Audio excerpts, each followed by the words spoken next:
Welcome back to UFC Fight Picks. This one is for UFC Vegas 30, Gane versus Volkov. How we doing, brother? Howdy ho!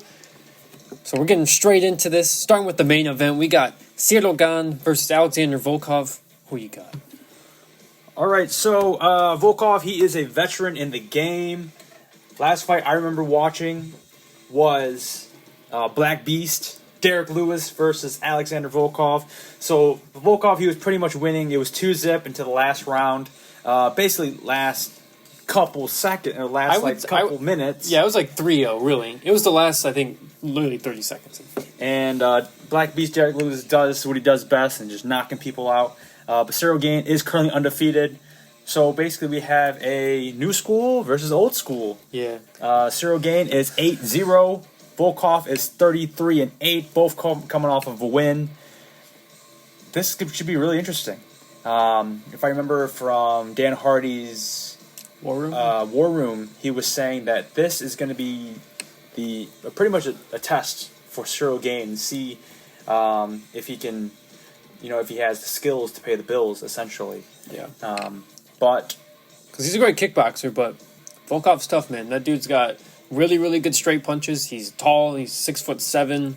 He's got really good straight punches. The reach is about the same, but I don't think that's really going to be the case, being that Volkov has 3 inches on him.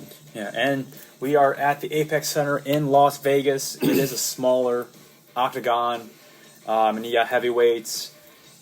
It's going to be interesting. Yeah. But I think the O has to go. I am going to be choosing number 5 rank Alexander Drago Volkov, taking this one. And I'm going to go with Gane here. He's got great kickboxing credentials. He's okay with playing the outside game. He's got really good footwork, good head movement. And I'm not really sure how this one's going to end, to be quite honest. But it's going to be a good fight regardless. Once again, I'm taking Mr. Gane. All right, next up, on to the co-main event, which we got Tanner Bosner versus OSP, also known as Ovens St. Preux, veteran of the game. I've seen both these guys fight. Both come off losses. This is a heavyweight fight, by the way. Or, sorry. No, yeah, it is heavyweight. Yeah. I remember OSP. OSP used to fight at light heavyweight, right? Yeah, I think this is... No, No, this is a heavyweight bout. Okay, yeah. So OSP is, I guess, moving up a weight class, just like John Jones is doing. We currently have him weighted here at 205. We have Tanner the Bulldozer Boser at 255. Both coming off a loss. Boser is 19-8-1. OSP is 25-15.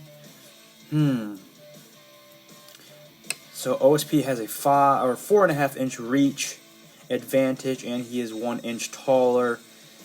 Heavyweight bout. I feel like I remember watching Boser fight. Yeah, he fought not too recently. What I remember from this guy is he's a big heavyweight, but he's got really good footwork. He's very light on his feet. Hits hard as well. As opposed to OSP, who I think is more of a slow moving guy. But once again, he hits really hard too. Yeah, OSP has that one knockout, that one crazy knockout. I can't remember. What was it? I probably saw it. Yeah, it might have been. It might have been a head kick, but I think that was back at light heavyweight. So I'm just gonna go with the original heavyweight, Tanner the Bulldozer Boser, taking this one. And I'm gonna agree. He's gonna move up to 20-8-1. And OSP, he's gonna rack up his 16th L. But yeah, Tanner Bosner, in my opinion, he's gonna take this one for sure. All right.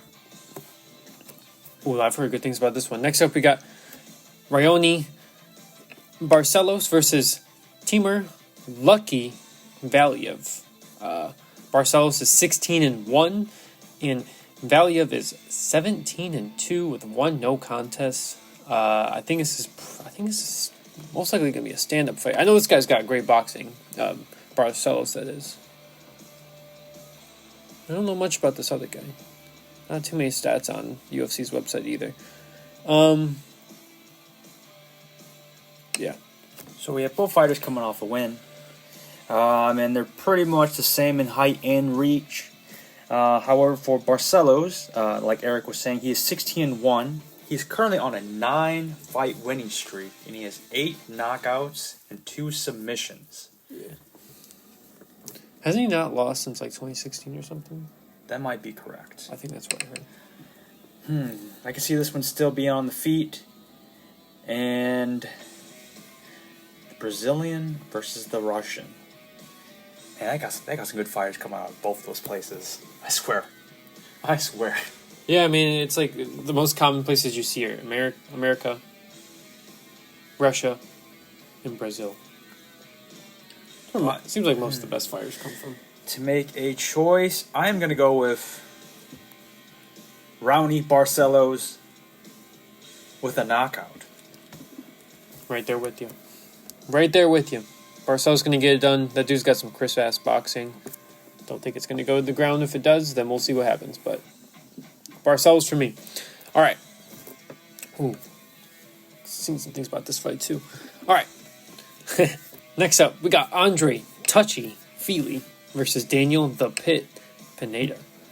Pineda's got some interesting artwork. They both do. Jesus Christ. Tattoos is what I'm referring to.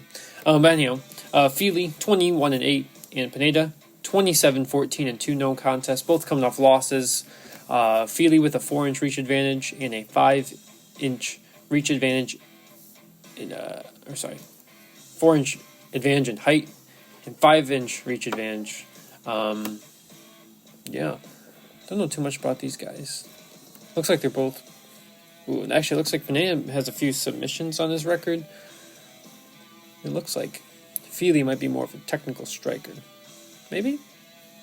Yeah, he's got more... By the stats, that's what it looks like. It looks like we have Feely, a striker, versus a grappler. I don't know. Pineda.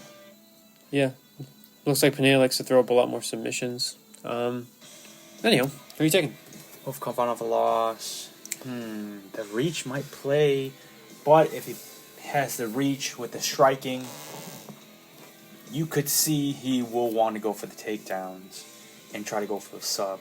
So I think that's why I'm going to go with the Pit, Daniel Pineda, by submission. Right on. I'm going to go with Mr. Touchy himself. That dude's got some big feet, I guess. There's no correlation with that pick. I'm just saying that. Weird stat. Oh, how does it switch? Oh, there you go. All right. Next up. Ooh, this one's probably gonna be good too. Tim Means, aka Tim the Dirty Bird Means, versus Nicholas Locomotivo Dolby. Tim Means 31-12-1 with 1 no contest, and Dolby 19-3-1 with 2 no contests, both coming off wins. His last win actually I think was against Mike Perry. Tim Means, that is. Tim Means with 4-inch advantage in height and a 1/2-inch reach advantage, so nothing crazy there. I know Tim Means is a striker. Not sure what Dolby is. It looks like he's probably a striker too. Yeah. What you got? I'm going to go with the Dirty Bird, Tim Means, taking this one. I am right there with you. Tim Means for the win. Let's go. If you can beat Mike Perry, you can beat anyone. All right. And lastly, to round off our main card, aka the main card opener, we got Renato Moicano versus Jai Black Country Banger Herbert. Nice. Moicano 14-4-1 and Herbert 10-2. Both coming off losses. Moicano's standing at 5'11", and Herbert with a 2-inch advantage in height at 6'1", and a surprising 5-inch reach advantage as well. So we'll see if that comes into play. Not too many strikes, or not too many stats here. It's kind of all over the place here. So I'm not too sure what this kind of fight's going to be. Looks like Herbert has most of his wins coming by TKO or knockout. But there's not a lot. There's really no statistics. All right, so we're kind of picking blind here. I'm going to go with Black Country Banger, man. Yeah, that's what I'm going to go with as well. The 10-2 Black Country Badger. Or Banger. Yeah, Banger. Alright. Now, on to the prelims. Keep in mind, this has an early start time today of 1 o'clock on the prelims, 4 o'clock for the main card. The prelim... I lost my train of thought. Feature prelim, sorry. Yes. Feature prelim. Kennedy and Jeku. Remember this guy. Yes. And then Danilo Marquez. Or actually, Njeku, his nickname is the African Savage. He looks like a savage, too. 8-1 for Njeku and 11-2 for Marquez. Both coming off wins. 1 inch advantage in height for the Brazilian Marquez. But a 6-inch reach advantage for the African Savage. I'm pretty sure it's going to be a striking match. Not really a lot of stats here to tell us anyways, but who you got? I got the Savage. If it's going to be a striking match, which I think it is, especially with that 6-inch reach. Yeah. Taking in the Savage as well. Being also, I saw that last fight he had against Carlos Olberg. That was a slugfest. All right, next up, Shavkat Nomad Rakmonov versus what's this guy's nickname? Michelle or Michael? Miguel, maybe. Michael. We'll say Michael. Michael Tractor Prazeres. Shavkat is 13-0. All right, and Mr. Tractor here is 26-3. Shavkat coming off a win. Mr. Tractor coming off a loss. Rakmonov has a sizable advantage in height. What is that? 7 inches in height and a 9.5-inch reach advantage. Interesting. You can see the discrepancy in their physique. Look at this dude's like packs. Very interesting. Let me see. This one is fighting at welter. Yeah. So this is fighting at welter. It looks like the Tractor is moving up a weight class from lightweight. It looks like that's probably a good idea based off this guy's physique, though. I mean, he's a little shorter, but like, damn. But we have the Nomad, Shavkat Rakmonov, 13-0, 7 knockouts, 7 submissions. 7 knockouts, 6 submissions. He has a 100% finish rate in 8 of those coming in the first round. He does have that advantage with height and reach. So that's why I'm going to choose him. I think he's going to stay undefeated. And he's going to be 14-0 after this one. And it's going to be a finish. Probably in the first round. Yeah, I'm going to agree with you on that. It seems like... I don't really know this guy's fight style. Shavkat. But it seems like he's probably just going to stay on the outside. And I don't think this guy's going to be able to get close. So I'm going to go with Nomad as well.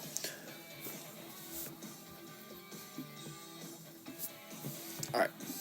Next up, we got Warley Alves versus Jeremiah Wells. Interesting.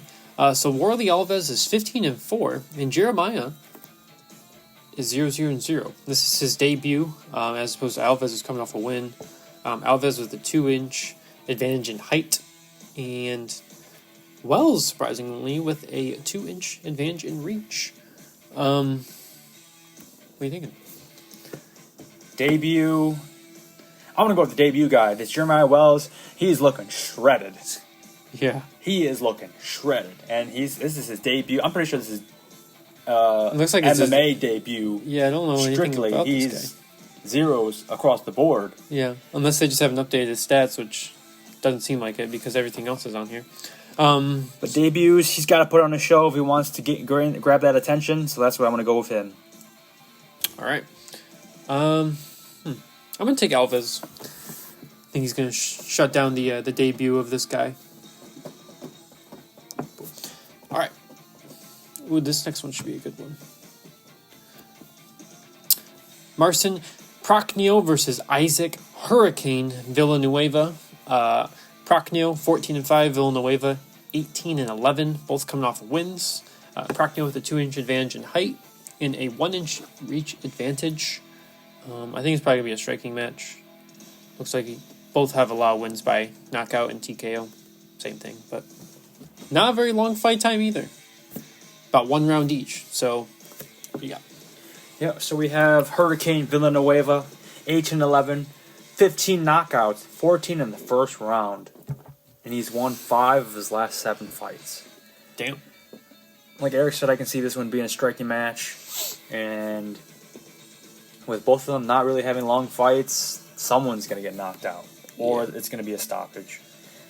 But I'm going to go with the Hurricane, Isaac Villanueva, taking this one. Yeah.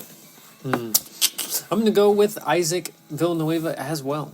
I remember watching this guy in Fight Island. I think it was. I don't remember which one. But the January Fight Island one. I don't remember if it was the McGregor pay-per-view or not. But anyway. Alright. On to our final 3. We got some lovely females. We got Julia, Raging Panda. Nice. Avila versus Julia Stoli Arenko. The Raging Panda's 8-2, and the weird looking Julia is 9-5-1. Both come off losses, same height at 5'7", but Raging Panda with a 2-inch advantage in reach. Looks like Julia has most of her wins by submission. Yeah. And it's not the Raging Panda. Julia. That might be it. Oh yeah, you're right. Julia has a lot of wins by subs. Most of her wins by submission, but we have the Raging Panda at least having half of her wins coming by knockout. Average fight time, pretty much about the whole fight. Yeah, about the full 2 fight. rounds to as opposed 3 to 3 rounds. Who am I going to choose? I'm going to choose the Raging Panda, taking this one. All right. I'm going to go with Julia. Maybe by submission. We'll find out. All right. On to the final 2 of this UFC card. Let's see. We got Charles Rosa, a.k.a. Charles Boston Strong Rosa, versus Justin the Guitar Hero Janes. I love it. Rosa is 13-5. Janes is 16-7. Both coming off losses. Rosa with a 2-inch advantage in height and a 1-inch advantage in reach. Looks like Rosa's maybe a submission artist as opposed to Janes. Looks like a little bit more of everything. Not a lot of stats on here anyways. But, what are you taking?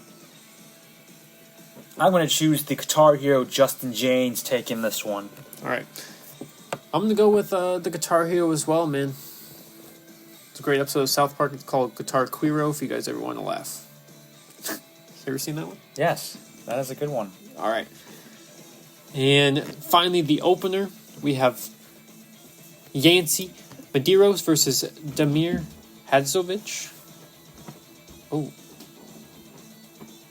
No real stats on this one. So who you taking? No real stats. Throw up in air. I'm going to go with Damir Hadzovic, taking this one. Yeah, I'm going to go with him too. He looks like he's fucking scary. Cool. All right. So that's going to conclude our UFC picks. But being that today is a special day, we got 2 high-level boxing main events as well going down tonight. First up, we got Gervonta Tank Davis versus Miguel Barrios. Versus Mario Barrios. Yeah, Mario Barrios. What's his El Azteca? I think is his nickname. El Azteca. Yes. So we have Tank Davis, 24-0, 23 knockouts. We have Barrios, 26-0, 17 knockouts. If I remember correctly, Tank Davis is moving up 2 weight classes to challenge Mario Barrios. Yeah. So it should be a test of his skills, essentially. Yeah, I know that he normally fights at 130 or 135, whatever it is. And those weight cuts are actually a little bit harder to him. So this 140 might be better for him. I'm not sure, though. Because as we saw with like Conor a while ago, even though it was on very short notice when he fought Nate Diaz the first time out, 170, he gassed out real quick because he's not used to fighting with all the extra weight on necessarily. Yep, but for that one, just for that main event for that one, I'm going to go with Gervonta Tank Davis. And I'm going to go with Tank as well. I don't know too much about Barrios. So yeah, I'm going to go with Tank as well. And then the other one we're highlighting is the return of the Matrix, Vasily Lomachenko versus, I can't remember the guy's name. Masayoshi Nakatani. This is going to be a good one too. So Loma coming off the loss to Teofimo, which I think was a draw and/or Loma's win by a round. It was razor thin in my opinion. And Nakatani was actually, he's come off a win too. But he actually took Lopez to the deep waters when he fought him. So that's part of the reason why Loma picked him, to kind of showcase that this guy took Teofimo to the waters, but I'm going to destroy this guy. All in all, Lomachenko for the win. That dude is, he's OP. They call him the Matrix for a reason, so what do you got? Just some stats for you guys. We have Vasily Lomachenko, 14-2, 10 knockouts, and we have Masayoshi Nakatani at 19-1 of 13 knockouts. I can't remember who it was, but who said it, but one of the others said that the other opponent would be a great matchup for them, as Eric was saying. But I do like Lomachenko. Might be a little biased, but that's who I'm going to be picking. Yeah, it's also worth noting that with Lomachenko, he was a former unified champ at lightweight.